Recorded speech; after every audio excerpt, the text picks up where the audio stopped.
నమస్తే to all parents. మనం ఎప్పుడు చాలా మందిలో మైండ్ సెట్ గురించి మనం ఎప్పుడు వింటుంటాం. ఈరోజు మనకు తెలుగులో one of the expert, specially hand రైటింగ్ని ఎలా ఇంప్రూవ్ చేస్తూ లైఫ్ని ఎలా ట్రాన్స్ఫార్మ్ చేసుకోవాలి అని చెప్పే వ్యక్తి మల్లికార్జునరావు గారు మనతో ఉన్నారు. Thank you so much sir. Thank you Narendra sir. Thank you for being here. Sir, quick question.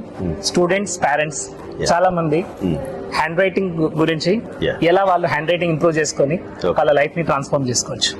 Yeah, that's a perfect question. చాలా మంది అనుకుంటారు హ్యాండ్ రైటింగ్ అంటే మనం ఏదో చేత్తో రాసేదని. చేత్తో రాసేది కాదు, అది బ్రెయిన్ తో రాసేది.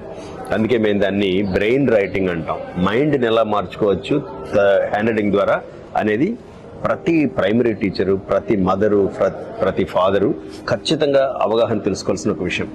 ఫర్ ఎగ్జాంపుల్, ఒక స్టూడెంట్ చాలా ఎందుకు ఒత్తిపట్టి రాస్తూ ఉంటాడు. ఒక స్టూడెంట్ రాస్తే సీనే పడుతుంది. ఇంకొక స్టూడెంట్ 3-4 పేజీల కింద కూడా ప్రెజర్ ఎక్కువ వస్తూ ఉంటుంది. ఒకళ్ళు రైట్ సైడ్కి బెండ్ చేస్తారు, ఒకళ్ళు లెఫ్ట్ సైడ్కి బెండ్ చేస్తారు, ఒకళ్ళు పుస్తకం మీద పడిపోయి రాస్తారు. ఇలాంటి విషయాలు ఏమైనా ఉంటే జాగ్రత్తగా అబ్జర్వ్ చేయండి. నెక్స్ట్ మినిట్లో నేను చెప్పబోయే ఇన్స్ట్రక్షన్స్ అన్నిటినీ 1 by 1 మీరు చెక్ చేసి ఈ జాగ్రత్తలు తీసుకుంటే 2-3 నెలల్లో మీ పిల్లల చేతిరాతలో మార్పులు రావడమే కాకుండా వాళ్ళ మనస్తత్వంలో గణనీయమైన మార్పులు మీరు గమనించగలుగుతారు. First thing, postures. పిల్లలు ఎప్పుడు స్ట్రైట్గా కూర్చోవాలి. బ్యాక్ బోన్ స్ట్రైట్గా పెట్టి కూర్చొని తల మాత్రమే బెండ్ అయ్యేలాగా చూడండి. నేను సోఫా మీద పడుకుని రాస్తాను, బెడ్ మీద కూర్చొని రాస్తాను అంటే ఒప్పుకోకండి. చదువుకునేటప్పుడు, రాసేటప్పుడు ఆ ఇన్స్ట్రక్షన్స్ ఖచ్చితంగా ఫాలో అవ్వాల్సిందే.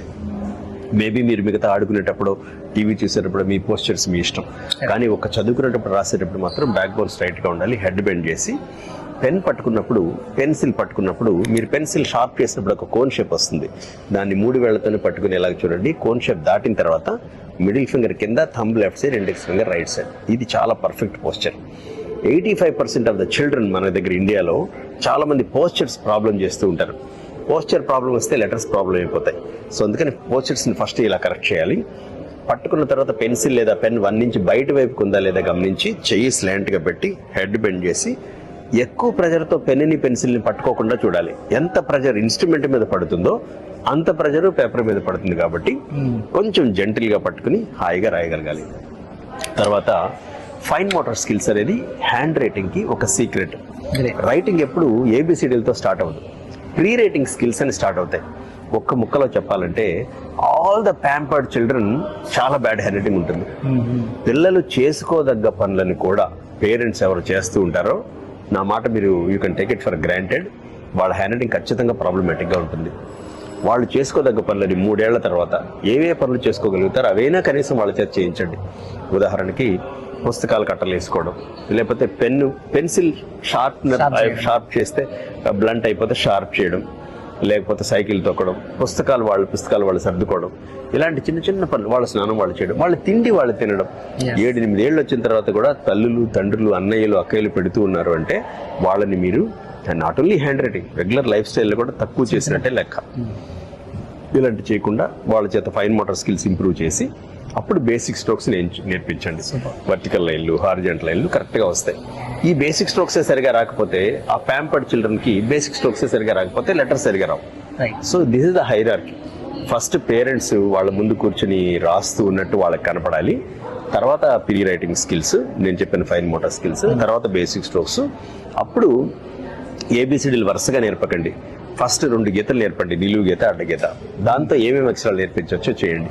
TLHI ఇలాంటివన్నీ. తర్వాత స్లాష్, బ్యాక్ స్లాష్ నేర్పించండి. VWX ఇలాంటివన్నీ నేర్పించండి. తర్వాత వీటి కాంబినేషన్లో ఉంటాయి కొన్ని లెటర్స్, MNK ఇలాంటివి. దాని తర్వాత కర్వ్స్ నేర్పించండి.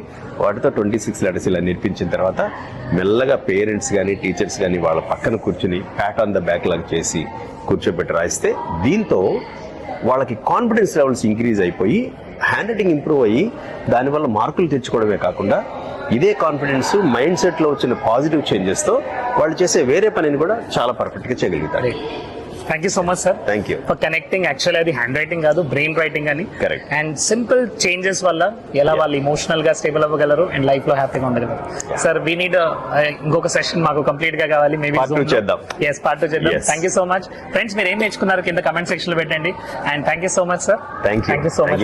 All the best. Thank you అండి. Thank you.